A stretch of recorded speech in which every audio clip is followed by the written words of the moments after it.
Video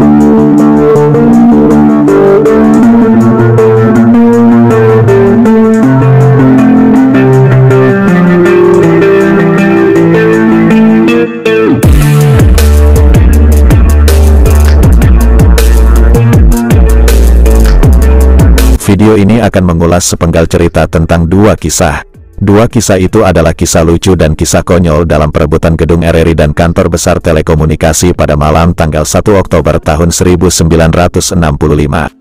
Seperti diketahui, untuk membungkam corong gerakan 30 September pada saat Jakarta mulai dirubung malam, Pangkostrat Maijen Soeharto yang ketika itu memimpin operasi penumpasan gerakan 30 September memerintahkan Komandan RPKAD Kolonel Sarwo Edi Wibowo untuk mengerahkan anak buahnya merebut gedung RRI dan kantor besar telekomunikasi.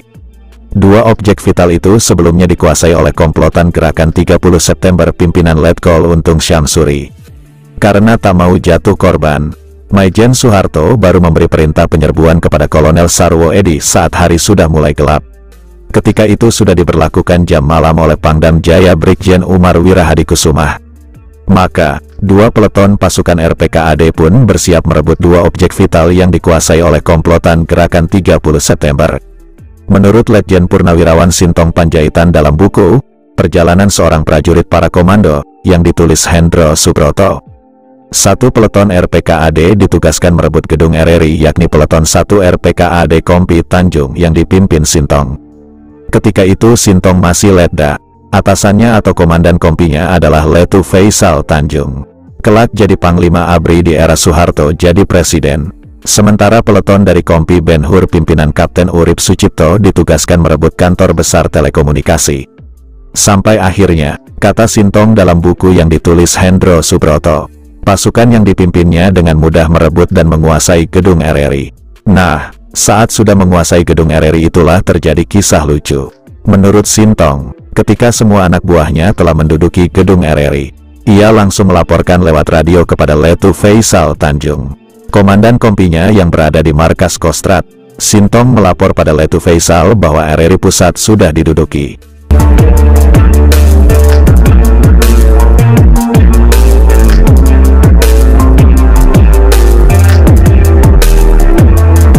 Sintong masih ingat, Kolonel Sarwo Edi, komandan RPKAD, juga memantau jalannya operasi sambil mendengarkan siaran RRI. Kolonel Sarwo juga berada dalam satu ruangan dengan Letu Faisal Tanjung. Setelah Sintong melapor bahwa gedung RRI telah dikuasai, lewat radio ia mendengar suara Kolonel Sarwo Edi yang marah dan menghardik Sintong. "Apa, RRI sudah diduduki? Coba kamu periksa semua ruangan dulu. Itu aktivitas mereka masih di dalam." Begitu kata-kata Sarwo Edi yang didengar Sintong lewat radio. Mendengar komandan tertingginya marah, Sintong pun bingung. Ia pun segera memerintahkan anak buahnya untuk kembali memeriksa semua ruangan di dalam gedung RRI. Semua ruangan sudah diperiksa, dan ternyata tidak seorang pun yang melakukan kegiatan berada di dalam gedung. Ketika RRI Pusat masih dikuasai oleh G30 SPKI, semua karyawan RRI yang sedang berdinas pada saat itu dikumpulkan di suatu tempat. Mereka tidak boleh keluar ruangan. Setelah memeriksa semua ruangan, dan tidak ada hal yang mencurigakan, Sintong kembali melapor untuk kedua kalinya. Dalam laporan yang kedua, ia menegaskan bahwa di semua ruangan sudah tidak ditemukan kegiatan oleh siapapun. Sasaran sudah dikuasai. Namun, laporan kedua itu juga tidak diterima. Lewat radio, Kolonel Sarwo Edi masih menghardiknya dengan nada marah. "Laporanmu tidak benar. Kamu bersihkan dulu dengan bersih. Jangan buru-buru kamu lapor. Kamu tangkap dulu semua orang yang berada di situ," teriak Kolonel Sarwo Edi lewat radio. Mendengar komandannya masih ramah, Sintong kian bingung. Sampai akhirnya, tiba-tiba Sintong melihat sebuah pita tape recorder besar sedang berputar. Sintong pun bergumam dalam hati, jangan-jangan ini yang menjadi masalah. Kalau begitu Pak Sarwo menyangka masih ada anggota G30 SPKI yang melakukan siaran. Berasal dari suara tape recorder ini. Sedikit jengkel, Sintong langsung angkat senapannya dengan maksud akan merusak pita rekaman yang sedang berputar itu dengan popor senapan. Namun, salah seorang pegawai RRI tiba-tiba mencegahnya.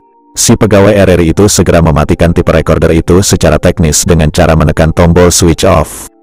Sintong juga ingat, setelah tape recorder dimatikan, Kepala Pusat Penerangan Angkatan Darat Brigjen TNI Ibnu Subroto, yang berseragam hijau dengan jaket hijau yang menutupi tanpa pangkatnya, tidak berani masuk ke dalam studio. Jenderal Bintang 1 itu berkata dengan ragu-ragu kepada Sintong. Dik, coba periksa dulu, katanya.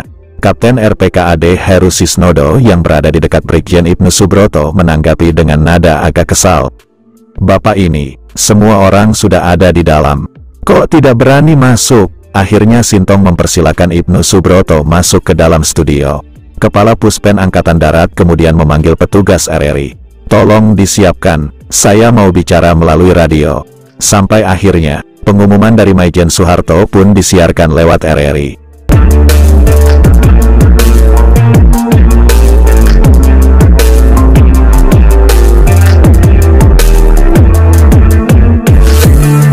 Menurut Sintong, beberapa saat setelah pidato Maijen Soeharto disiarkan, datanglah beberapa orang perwira RPKAD dari markas Kostrad.